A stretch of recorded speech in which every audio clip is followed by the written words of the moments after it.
nden gulali ɗi keewi bandaɗo Abdoullahi heptoyi nder suudu mum jooɗi ko neli ɓi o yonnodanmo Amiru. nden Amiru ari bandaɗo Abdoullahi wi Amiru woto waro ɓiɓɓe jananɓe meeɗe taw woni ala hen. ɗiɗo nayyi wona haare artirta ɗi, hankkadi ko ma ñaamo male nde ɗi garta kono wona haare artirta ɗi. no ɓe mbaɗi fof ko ha ƴiƴe meje keewa tan kono wona noon ɗi gartirta. wawi artirde ɗi tan ko katigal e neware mbaɗata ko ar waddo puccu ma an e bambaɗo ma walla jawanɗo ma jaaha kaltuɗoya e mabɓe e neware kollaɓe an ka mawɗo a wona neɗɗo haare aɗa mooli Allah yoɓe dokkite nayyi maɗi ma ɓe goppuma cuuroɗa maɓe kersu ɓe dokkitma nayyi ma garta taw ƴiƴe meje dufaka ha ɓuuro ɗo. mbiɗa taƴori mettiɓe tan ko haala Salman ka koko yiɓe ɓe mbawa rondade bone Amiru ko ɗum tan e joomum o bone foof ko ɗemgal Salman foɗani ɗum yimɓe. Amiru wi ko gonga ko min tigui yahata o yalti o yeyni e yimɓe baru he wonde o yaafima yimɓe ɓe joni ko kanko e hoore makko yahata abbade nayyi ɗi o haalda e mabɓe e hakkille so ɓe jaaɓi ɓe dokkitamo nayyi ɗi e neware so ɓe calima o fewja feere wonde mawɓe ɓe jaaɓi cembini jagol Amiru wondude e mawɓe moƴƴuɓe wuuro ngo sagataɓe caali mbi ɗum nanata heerduna wonde ko foti no cofal e famɗude honama e wuuro mabɓe ɓe kooli abbade gaño ala ko haali nayyi Amiru ɓe cuuɓi fodde temedere puccu yo abbo nayyi ɗi kono ko ñande hen silamaha waɗiɓe ko soofi nde tawno silamaha ko bawɗo haare omo andi ɓe o haɓata ɓe peeje potata jogade kono no andiri wonde ɓe o habnoɓe dogi so koori so jettima maɓe kal nokkuɗo ɓe tawimo ɗo ndehe soɓe neldi konu ngu fewninamta ko haare so wona ngu ɓaadi nokku ɗo woni ɗo. kankone o woppi nokku ɗo wonno ɗo o yeehi faade nokku to ɓe potata ardude o fodde kiloji seeɗa o ari ha e nokku cukkuɗo ñaɗɗo moɓe mbawata tarade saabu ala ɗo ɓe lumbirta cangol ngol so wona ɗon o fariɓe ɗon ha hiiri ala garɗo o miiji woto añɓe bettudemo omo ɗaani o filti gadaji puccu makko o focci ɓoggol ngol o fondingol e darde mbaɗɗiɗo puccu o haɓɓingol e lekki ha ñeeri o haɓɓoyi ngol ga e lekki gorti o fooɗingol ha ngol ñeeri o itti yololdo puccu makko o addi o liggi e ɓoggol he beele soɓe memi ɓoggol ngol omo tino nden o gasni pewnitogol o heeɓi less lekki mawki no ɗon o leeli puccu makko no dura nden yeehi ha juulal subaka ɓaadi o nani dirago konu ngu no ara e ngu heeño eɓe cikka omo waɗɗi beele mabɓe bettumo omo ɗaani nde o fewnito tawa ɓe nanguimo tawi silamaka fini fewniti gila nde nani rigango pucci ɗi na gara ha pucci ɗi peeri ɓoggol ngol ardinoɓe ɓe foof caami ɗon tan o hargui soppirde kanŋe omo tami yaaji wuddu o naati e mabɓe e niɓɓel subaka pucci ɗi ne peere ɓoggol ngol yololdu ndu ne sengla pucci ɗi ne ɓeydo lawade yimɓe ɓe ne caama o fooliɓe ɗon polgu ɓurgu foof bonde ɓe goni ɗon yontere subaka foof eɓe nelda konu ngargu foof silamaha foola. Amiru wi so tawi ɓe coomi e wiide yomi arde ko ittude fittandam ko ɗum woni sarɗi kettugol nayyi ɗi maɓe gandoy ko ɓuuri foof weddemi hande ko rokkude fittandam faade on candu linɗo mo numɗata e yurmotako ɗon tan mabal mettini no Amiru haaldini o wi Amiru somi haalanno koɓe kalani mi yaharano toon saabu o andiranimi fenade kadi yaɗa foti andude mi duñatama e ko waranma so ɗum ɓenni mi yahani toon waddoyde mabɓe moƴere yomi adde toon ɓe mbarma saka aɗa hokka toon fittanduma faade e candu linɗo mo numɗata yurmotako min nawnomi toon ko ƴewde no keɓirɗen nayyi ɗi e kisal te somi anduno yadam toon du na waɗa e ɓernde ma sikki mi yaharano mi heɓanno gallam mi dejƴa ko remoɓe heɓɓiri konngol wi mabal a famani haala Amiru o wi ko ronki famde hujje moɓe konir nayyi ɗi ɓe mbimo yo ar toon mate won koɓe coomi e waddemo so yeehi toon kono an kay emin gandi ko jahanɗa saabu an e Amiru ko ñebbe gawri puddi Amiru heɓɓiti wi mabal an noon mi sikkuno haqqille ma ɓuuri ɗo holno miijotoɗa wonde mboɗo tuumma hunde tawa kadi ko an woni ɗemgalam somi tuumima holmo koloromi. enen kay en ɓuuri tuumodirde sabu ñebbe gawri poddi tawde en tawdu jaajiraɓe men kadi ala fof nde meɗen lurdete ko hande lurdeten. min mbimi ko hakkille jaɓata kujje mabɓe o. joni wona ɓe mbaɗi sarɗi gartirgol nayi ɗi tan komi ara kaldene mabɓe ɗum kay gasi. subaka so jomiraɗo newni en dawat kalduyene mabɓe. mabal wi so silama fodananomi wonde loratama mi jaɓata jaharon kono fodani kam saari hay kongol mettugol o wiyatama. o wino ko ma garda e Salman kollumomi wonde hay baɗɗo ɓoggol e dande Salman wawa yaltindemo galle o. hay somo ware koye galle he o mayata kono wona e ladde. ala ko haali addudemo ga saka omo andi ko waɗi. Amiru jali Amiru wi gila golowole ɗe puɗɗi faade joni Salman yaltani e suudu mum he mi anda o helso yaltude walla hul kono hay goto yiyanimo boowal. Amiru jokki o wi mabalam hay so fodananoma kisal men so ɓe ɗaɓɓi yo en gar en jahat kalden e mabɓe so en pini dawet kaldu ene mabɓe. Amiru humpiri mawɓe wuro mum wonde so fini ko jaho haaldoyde e honɓe nayɗi. Jam hire moon bandiraɓe tedduɓe musidɓe sehilaɓe digirallah jamma bela hetto bela. en garti ha hande jokkude darul silama e pulloru gol jinnaɗo men Yero Doro Diallo addanno en e deftere mum nde yinne silama e pulloru. ɗum noon eɗen jokka ɗo goppirnoɗen ɗo. pulloru yewtide nayyi tuddani yeeso dajene hon nayyi nanguina jiiɓa mbuɗoran ha silama nani kolte pucci Amiru na ngara o heñi o haɓɓi soppirde kanŋe o ƴetti jogitari makko o tamiyaji wuddu o moggi e caggal guuɓe cukkuɗe haɓe ɓadi tan o hargui toon soppirde kanŋe o fawñiɓe nde ɓe pewnito tawi o yetti mamaɓe o sammini hewɓe mabɓe ko heddi ko dogi rutti wuuro. nden yimɓe seeɗa dannoɓe mayde e junngo silama ɓe garti kalani Amiru ko yani ko tabalde fiya wuuro renti kabaru no hare nde waɗiri haala. bambaɗo moɓe jaaduno hare o fillino silama fawniriɓe guila ɓe tintani ɓe pewnitaki. o wari e mabɓe limore hewde haɓe donkiri darade yeeso makko ngam makko hewde sembe e yawde ƴesɗo junngo foof cikkata ko ono ɓuuri ɓadade. kanko bambaɗo o waggini yimɓeɓe yoɓe goppu hare nde ɓe ɗaɓɓira nayi ɗi masalaha saabu hare artirta nayi ɗi no yiri silama hani hay rawandu ladde kam ɓuuri hewde sembe e cellal. o jooɗi kanko silamaka ha pullori ari na addanimo tewu e kosam. o ari o tawi hare nde waɗi ha hulti silamaka hollimo mayɓe ɓe fillanimo ndo hare nde waɗiri. pulloru dari daari ngo liro daro mayɓe no foti o yecciti e silamaka o wi ndeke ururu ma fenani. silama wi holon ururu? pulloru wi ururu timannoɗomi henke beetaɓe. silama siftori ko timowo o haalno ko foof o wi pulloru nde hayejirani ko timowo ma o haalno ko timgal moƴƴani holi foof miijinoɗo ɗum ɗo ne waɗa ko en tinani en dawrani en miijaki.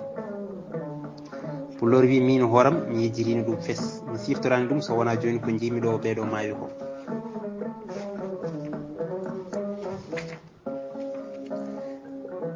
heddi wuuro Amiru foof na jiiɓi na woya ɓeɗo suhaɓe waraɓe.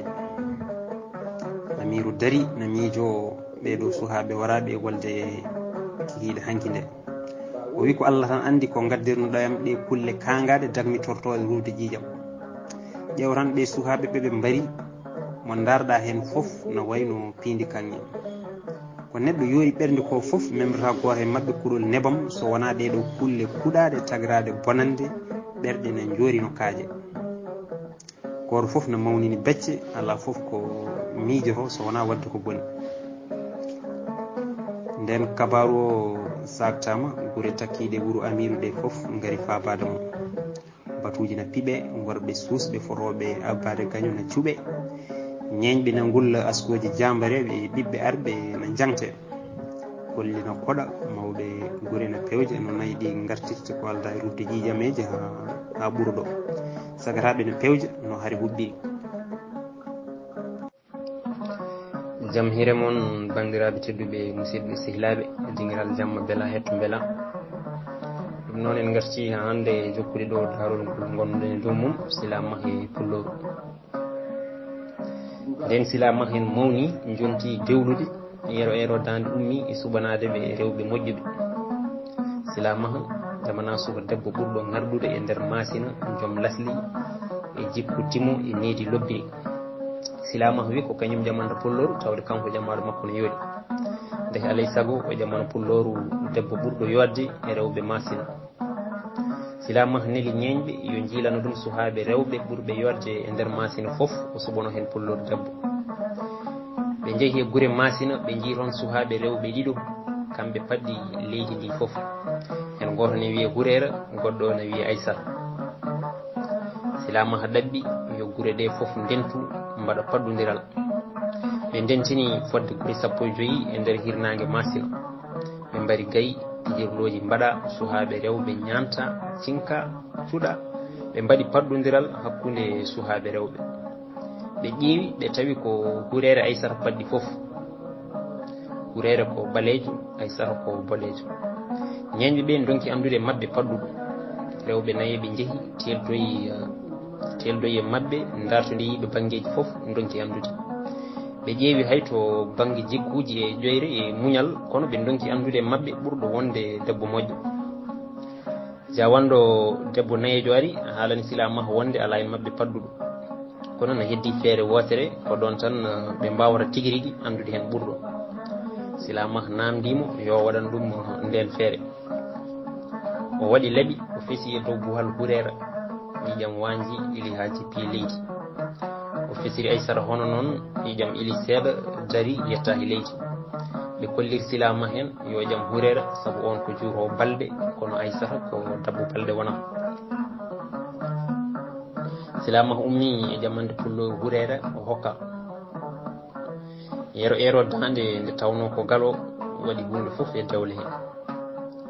Leydi fof noohi ndeɗo weltare. Allah resi ɓe reniɓe haaɓe dambiti rewɓe mabɓe jonti yaade jillu. Goto fof yaada e debbo mum ɓe gona toon balɗe ɓe garta. Ɓe kawri e feere yo Silamaha e debbo mum jaa jillu, so ɓe garti pullori debbo mum jaaha jillu. Debbo o woni e heblade jillu no yaada e isum hono Aissa han bambi. Ne yaada isum Aissa han bambi e Silamaha. Amiru na heblo no yoftiri Silamaha sabu yejjirani konngol makko o haalduno e mum tuma nde o sappodiri e yero e ɓiɓɓe mum. Nden Silamaha e debbo mum kirdi, Amiru neli yimɓe mum susɓe yo ngabbo Silamaha ɓe neha ɗum tawde ko goto. So habtima yoɓe mbarmo. Nden Silamaha hen jetti e turde he ɓe joli e laana. O fuɗɗi yawjude seeɗa tan ha yimɓe Amiru ɓe jetti no gondi e jogitaji mabɓe eɓe mbiya keñuɗe nangue laana ka guilo woɗɗoyani yanti hen eɓe ƴatto. Ɗon tan Silamaha andi ko yimɓe Amiru gabbi ɗum. O diwi e laana he o hucci e mabɓe haare huɓɓi. O naati e mabɓe no mbarodi ñaññudi eɓe ñuho e makko ombo fiɗɗoɓe no mbarodi ni. Cafali jani tawi o jogitaki so wona laaɓi, kono laaɓiti koye jungo mbarodi sembe cuusal. O naati e mabɓe worɓe ne caama. Ko ñande hen ɓe gandi ko gorko tiiɗi suusi. Ɓe donki darade yeeso makko ɓe dogi. Nden ɓe dogi o dari. Nde o mottat fofangu makko o anda ɗo hara nde yumti haw nandi debbo makko no wulla nder ndiyam. O yettiri tan o soyni gabi no mbiya no joola laana ka. Ɗon tan o diwi e fongo o yani e ndiyam ombo feero no piyori haw o yetti o waddi e gabi ɗi haɗi goɗɗiti laana ka. joli e makko o fuɗɗi awjude haw soyni sehe yimɓe amiru na lonciro na garta habde makko ɗon tan o lelni awjal nde ay sahan bammi yoren naggam tawi o yani e ndiyam omo sirto no mamari cirtantode lumboroɓe kono hojom tawi o yettima o waddi e mawɗo sete amiru o garmi ngara jasa jettimi kono kadi omo andi jaggude suhaaɓe leydi duña ɗumen e ɗeɗo baroɗe woni bunji ɗumen e mayde woɗere coyi tawa ala wone o bone fof deyi ko ɗemgal Salman addi ɗum joni hono waɗate alay saago nayi ɗi gabbe tabalde fiya worɓe hooliɓe koye mumen e cuusal dadi kabbi 5 puccu na gabbo nayi amiru tawi gila nde silama he pulloru koni nayi ɗi ɓe jeehi ha hakkude ladde silama wi yo pulloru ɓenniɗe e nayi ɗi kanko tuddino ɗon so pulloru yeehi ha nokku maniɗu daƴanaɗi ɗon kanko silama ko o faddoɓe ɗon soɓe ngari maɓe tawmo ɗon pulloru wi artan jehen soɓe gabbimen kabdene mabɓe silama wi yatan mi faddoɓe ɗon kono andu sa yiron konu andu mi maayi kono ɗon ɗo mbiɗa wuuri ɓe jettora hom alay saago mi holla amiru wonde eɗen mbawi rondade bone mum e bone ɓurɗo ɗum sembe jammire moon bandiraɓe tedduɓe musidɓe sihilaɓe diniral jamma beela hetto beela en garti jokkude ɗo ha hande darul silamaha ngol gonnoɗen e dow mum silamaha yero furankoɓe mbiyata yero mama kamen pulloru ngalo hawa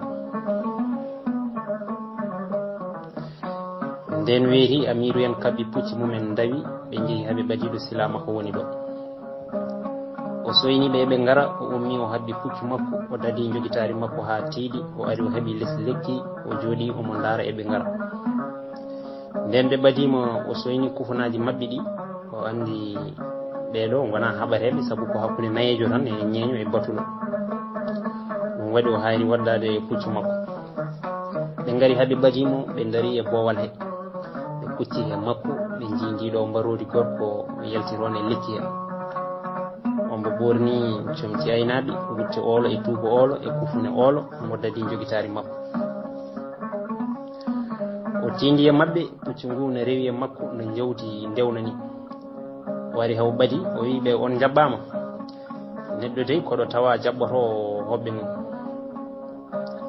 jippoɗe keɓon ɓuuɓde soɗon ɗomdi ndiyam nana kiya lekki guila nde ɓe kuccodiri nde non dardataɓe ni guite makko ɗe no timpoɓe kori kulɓe ni ɗe faade ɗerɗe mabɓe mbo daari foof koma turo ɓe gandi soɓe kaldi e makko konngol gotol bongol omo wawi bomdeɓe ɗon kamɓe foof e lejjante ko dandataɓe foof ko deƴƴude walla neware ɗum waɗi amiru newi no ɓiɗɗo kaldowo e jinnaɗo mum ɓe cali jippade pucci mabɓe amiru wimo guiɗo ko an woni silamaka yero silamaka ɓamti hoore wi ko min woni silamaka yero ero dande